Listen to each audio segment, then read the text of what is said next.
Oi, tudo bem? Nesta aula a gente começa um assunto completamente novo. Depois das aulas de funções orgânicas, a gente começa então a falar sobre isomeria. Apesar de ser um assunto completamente novo, a gente vai precisar de tudo que a gente viu até agora. Então, se você não viu os vídeos anteriores, se você não está ambientado com as funções orgânicas, para um pouquinho, volta lá e assiste tudo com calma, porque daí você vai ter tranquilidade para assistir essa aula com toda a calma do mundo. Então, pois bem, agora que você já sabe tudo isso, vamos começar com a isomeria logo depois da vinheta.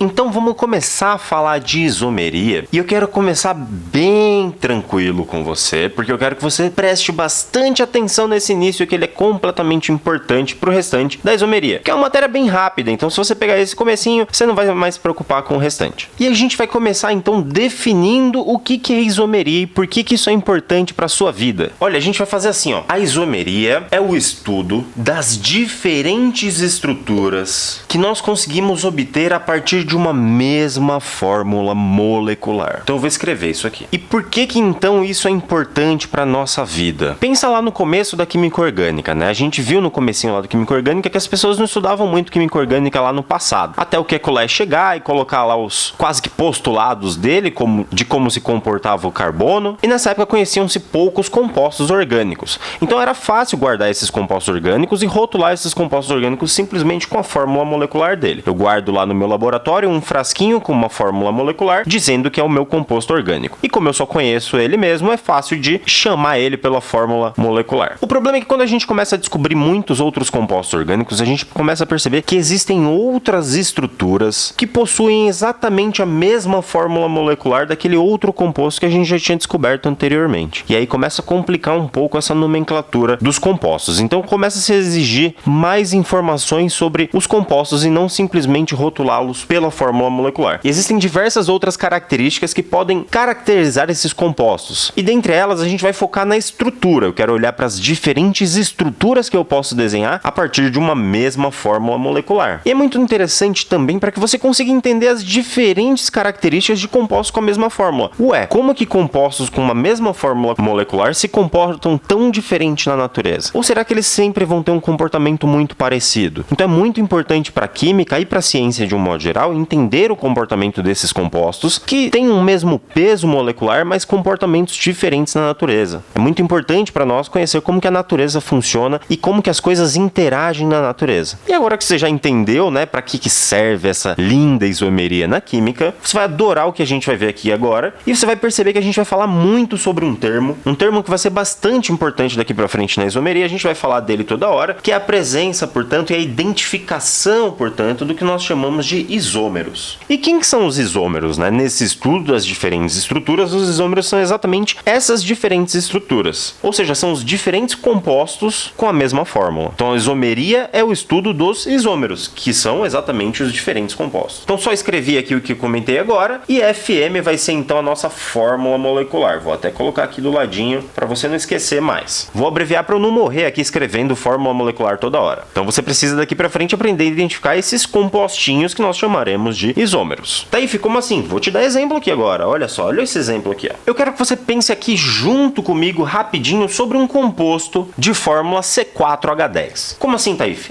A gente tá falando sobre isomeria, eu quero descobrir isômeros, então eu vou te dar uma fórmula molecular e você vai tentar identificar se a partir dessa fórmula molecular você acha diferentes estruturas. Então eu vou te dar a fórmula do C4H10. E você vai parar o vídeo aí agora e pensar se consegue desenhar diferentes estruturas para essa fórmula molecular. Para isso você tem que perceber que este composto é um hidrocarboneto, é a única dica que eu vou te dar. Então para o vídeo agora e vê se você consegue desenhar diferentes estruturas para esse composto. Se você conseguiu desenhar diferentes estruturas, você já identificou diferentes isômeros. Se você não conseguiu, olha aqui o que eu vou desenhar para ti. Perceba que o C4H10 é um hidrocarboneto e eu posso simplesmente desenhá-lo em forma bastão para facilitar a nossa vida, como o hidrocarboneto de 4 carbonos. 1, 2, 3, 4 carbonos. E eu tenho que contabilizar os hidrogênios aqui desse carbono. carbonos. Os carbonos das extremidades, cada um tem 3 hidrogênios, então eu tenho 3 aqui com 3 daqui, 6, mais 2 hidrogênios ligados nesse carbono, porque esse carbono já tem 2 ligações, portanto 2 hidrogênios aqui, e mais 2 hidrogênios daqui. Então eu já tinha 6 hidrogênios, com 2 daqui 8, com 2 daqui 10. Então essa fórmula é C4H10, é exatamente o que eu queria, e esse é um dos compostos que eu posso desenhar com essa fórmula molecular. Só que eu também posso pensar em um segundo composto, e eu vou te provocar fazendo assim, ó. Imagina este composto aqui. Olha só, é um propano com uma ramificação metil. Vamos contar então quantos carbonos e hidrogênios tem nesse composto. Eu tenho 1, 2, 3 carbonos, mais 4 carbonos, portanto C4. Se eu contar os hidrogênios das extremidades, sempre terei 3 hidrogênios, porque os carbonos são saturados, né? Então 3, 6, 9 hidrogênios aqui. Esse carbono já tem 3 ligações feitas, a que não está representada, portanto, tem que ser um hidrogênio. Então eu já tinha 9, com o hidrogênio que está nesse carbono, 10 hidrogênios. Então é uma segunda estrutura que pode ser desenhada a partir da mesma fórmula molecular. Esses compostos, portanto, são isômeros entre si. E é assim que você começa, então, a identificar diferentes compostos a partir de uma mesma fórmula. E olha, eu vou te dar um segundo exemplo. Agora que você viu como que faz o primeiro, você vai tentar fazer o segundo também. Olha só, bem parecido, e eu vou te adicionar o oxigênio aqui, C4H10. Ó, eu quero que você desenhe diferentes estruturas para esse mesmo composto. Lembra que agora eu introduzi o oxigênio e eu posso ter diferentes funções orgânicas com a mesma fórmula molecular. E é exatamente isso que eu vou fazer nesse composto aqui, ó. C4H10, ó, eu posso desenhar de novo 2 compostos diferentes, cada um com 4 carbonos e 10 hidrogênios. Eu vou aproveitar essa estrutura para roubar aqui e já facilitar a minha vida. Só que para esse oxigênio existir, eu posso, por exemplo, tentar colocar um álcool aqui. Se eu colocar uma função álcool aqui, como que fica essa estrutura? Eu tenho 4 carbonos, esses 4 carbonos. Eu vou numerar o carbono 1 aqui e um carbono 4 aqui para facilitar a nossa vida. E vou contar os hidrogênios. 3 hidrogênios, com 2, 5, com 2, 7, com 2, 9 e um hidrogênio daqui 10. Olha só que sorte. A gente tem essa estrutura que é o 1-butanol ou o butan-1-ol, que pode ser encontrada então a partir dessa fórmula. E a segunda estrutura que eu quero propor para você é uma estrutura de um éter, que é esse cara aqui, mais parece um morceguinho voando, né? A cabeça do morceguinho e as asas dele aqui. Eu, pelo menos, gosto de ver química orgânica assim, né? Olhando os desenhinhos, acho fofo. E eu quero que você me dê o nome deste cara aqui, ó. Então vamos contar os carbonos dele para ver se os carbonos batem com essa fórmula molecular, não só os carbonos, como o oxigênio e o hidrogênio também, para a gente poder chamar de isômero. Eu consigo contar 2 carbonos do lado de cá, 1, 2, e a mesma coisa do lado de cá, 1, 2. Identifico, então, tem 4 carbonos, eu vou contar os hidrogênios, eu tenho 3 daqui com 3 daqui dá 6, com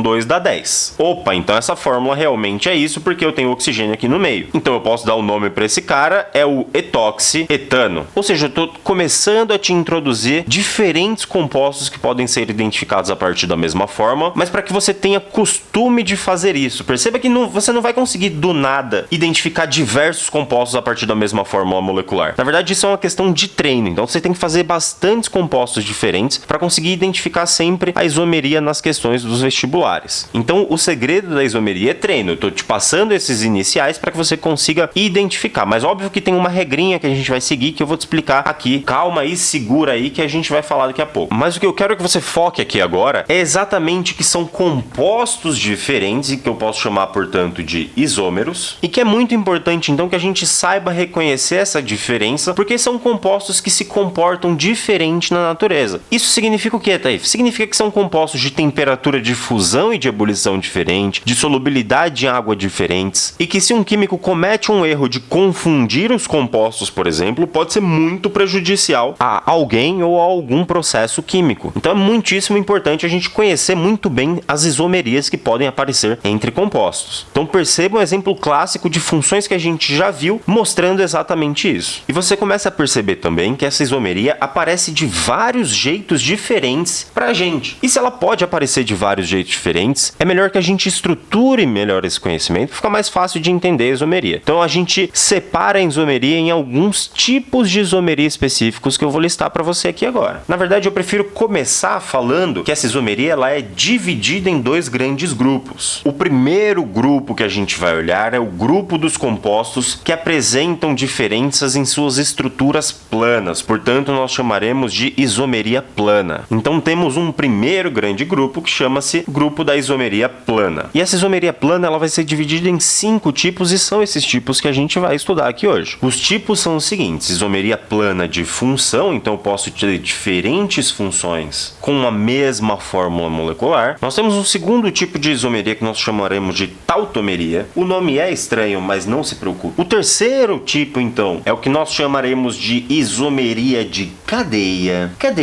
E a gente aprenderá a falar sobre isso. A quarta vai ser, então, isomeria de posição. E a quinta chamaremos, então, de metameria. Outro nome feio que você não vai se preocupar. E esse é o primeiro grande grupo. Inclusive, é o primeiro grupo que a gente vai abordar nesse primeiro bloco de conteúdo sobre isomeria. E depois a gente também tem a presença do que nós chamamos de isomeria espacial, que é dividida em dois grupos. Na verdade, em dois tipos, que são a isomeria geométrica e a isomeria óptica. E a gente vai falar sobre tudo isso nos vídeos de isomeria. A gente vai começar então por essas 5. E a primeira coisa que eu já tenho que te falar sobre essa parte é que a gente vai olhar a isomeria plana nessa ordem obrigatoriamente, e que essa ordem é uma ordem muito importante de você seguir. Daqui pra frente, todas as vezes que você for analisar a possibilidade de uma mesma fórmula ter diferentes estruturas, você vai sempre tentar identificar os compostos isômeros nessa ordem de prioridade das isomerias. Primeiro você vai ver se é a isomeria de função, depois se é tautomeria, depois cadeia, depois posição e depois metameria. Veja, eu tô te falando isso antes mesmo de te ensinar o que são essas isomerias, para que você não esqueça. Você sempre vai procurar uma isomeria entre dois compostos nesta ordem de prioridade. Analisa se é função, se não é função, tenta tautomeria, se não é tautomeria, tenta cadeia, depois tenta posição, depois tenta metameria. Então isso é uma ordem de prioridade. Não perde isso de vista de jeito nenhum. Então agora que você já conhece os grupos da isomeria e sabe que a gente vai começar por isso, vamos partir direto para a isomeria plana, e a nossa primeira isomeria a ser analisada vai ser a isomeria de função. Então o primeiro tipo de isomeria que a gente vai ver aqui é a isomeria plana do tipo função. Então a gente vai analisar compostos de funções diferentes que possuem a mesma fórmula molecular. E o primeiro exemplo que a gente vai usar é exatamente o exemplo que a gente viu na lousa anterior, que é o exemplo da isomeria entre álcool e a função éter. Esse tipo de isomeria é bastante comum, e um bom exemplo é exatamente aqueles com os compostos que a gente falou. Eu tenho um álcool de 4 carbonos, isômero de um éter de 4 carbonos. A gente já chamou esse cara de butanol, ou também de 1-butanol, se você preferir, e esse é o etoxetano. Mas é comum a gente ver também outra isomeria de função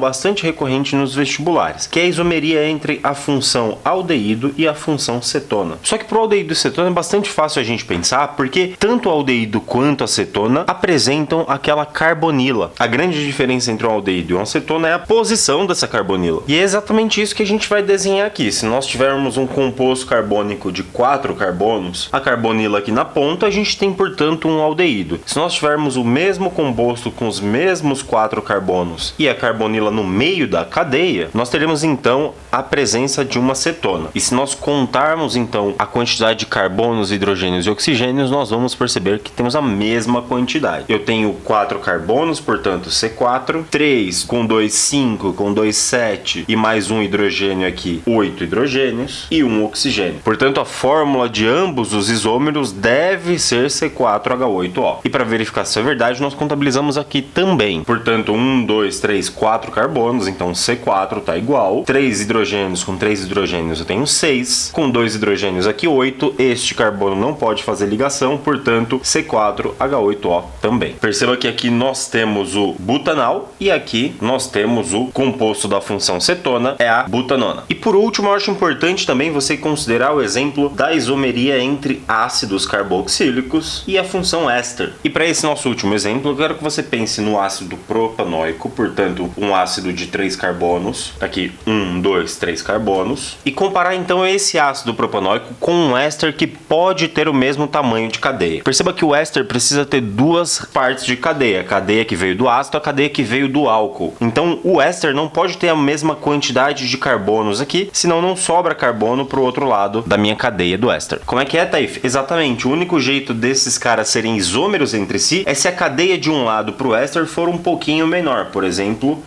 Essa daqui. Perceba que para essa cadeia de éster eu tenho a mesma quantidade de carbonos, hidrogênios e oxigênios, com uma estrutura de cadeia um pouco diferente, e eles são sim isômeros entre si, isômeros de função, o ácido propanóico com o etanoato de metila. E assim você consegue identificar a grande maioria das isomerias de função que podem aparecer no vestibular. Lembra que todas as vezes que você for analisar uma isomeria, você começa analisando pela de função. Procura algum dos casos de isomeria de função, verifica se você consegue desenhar duas funções diferentes para a mesma fórmula molecular, e se não der certo, você parte para a próxima. E seguindo aquela nossa ordem de prioridade, a nossa próxima é a tautomeria. E esse nosso próximo tipo de isomeria tem a ver bastante com a isomeria de função. Na verdade, como é uma ordem de prioridade, a primeira coisa que a gente faz é analisar se é uma isomeria de função, e mais do que isso, se nós não conseguirmos observar diretamente uma isomeria de função, a gente tem que ter cuidado com este caso específico, que é um caso onde nós identificamos a presença das duas funções orgânicas existentes ao mesmo tempo no mesmo recipiente. E essas duas funções orgânicas, portanto, geram dois compostos orgânicos que estarão em equilíbrio dinâmico no seu recipiente, ou seja, é um tipo específico de isomeria de função onde os compostos estão em equilíbrio dinâmico. Isso significa que nesse caso, constantemente nós conseguiremos identificar tanto uma função quanto a outra. E isso acontece em casos muito específicos na química, tão específicos que dificilmente isso é cobrado no vestibular, mas por via das dúvidas, você vai conhecer que a tautomeria obrigatoriamente exige a presença de um equilíbrio dinâmico. E esse equilíbrio é o equilíbrio entre as duas funções orgânicas presentes ou possíveis na tautomeria. E aqui eu só quero que você guarde os dois exemplos clássicos de tautomeria, que são os exemplos que normalmente podem aparecer no vestibular. A tautomeria normalmente está associada à presença daquela função orgânica que a gente chama de enol. E o enol é uma das funções orgânicas, por exemplo, que estará presente no nosso equilíbrio. Enquanto que a nossa segunda função orgânica normalmente costuma ser, pelo menos nos nossos exemplos de ensino médio, aldeído ou cetona. Ou seja, nós temos o que nós chamamos de equilíbrio aldoenólico e equilíbrio cetoenólico. É o equilíbrio entre um aldeído e um enol, chama-se aldoenólico, e um outro equilíbrio entre uma cetona e o enol chama-se cetoenólico. E esses dois tipos de isomeria é o que você precisa saber fazer. Vou te mostrar aqui rapidinho dois exemplos, um de cada, para que você conheça, mas é só isso que você precisa também. Se aparecer numa questão, vai ser só para você identificar esse tipo de isomeria. E a questão precisa obrigatoriamente te falar que existe um equilíbrio no seu recipiente ou no ambiente que você está fazendo essa reação ou essa comparação. E o primeiro equilíbrio que a gente costuma ver é um equilíbrio entre a função aldeído, portanto com um dupla OH aqui, e esse aldeído entra em equilíbrio químico com uma função enol. E o que essa função enol faz então? Ela faz com que essa ligação dupla ela tombe para esse carbono, e este hidrogênio que estava aqui disponível, ele deixe de estar disponível na ligação, porque o carbono já terá 4 ligações, e portanto essa ligação do hidrogênio salta para o oxigênio, formando então a função enol. Como que é, Taif? Olha só, eu vou redesenhar a estrutura principal desse composto, que é essa mesma cadeia aqui, e aqui eu tenho a mesma presença do oxigênio. Onde eu tinha uma dupla do oxigênio, essa dupla tombou para o carbono, e onde eu tinha o hidrogênio conectado, não existe mais, ele vira um hidrogênio pertencente à hidroxila. Portanto, nós temos aqui uma hidroxila ligada num carbono com insaturação. Essa função é a função enol. Então temos um aldeído aqui, o propanal, em equilíbrio com a função enol, com 3 carbonos. É o nosso prop 1 em 1.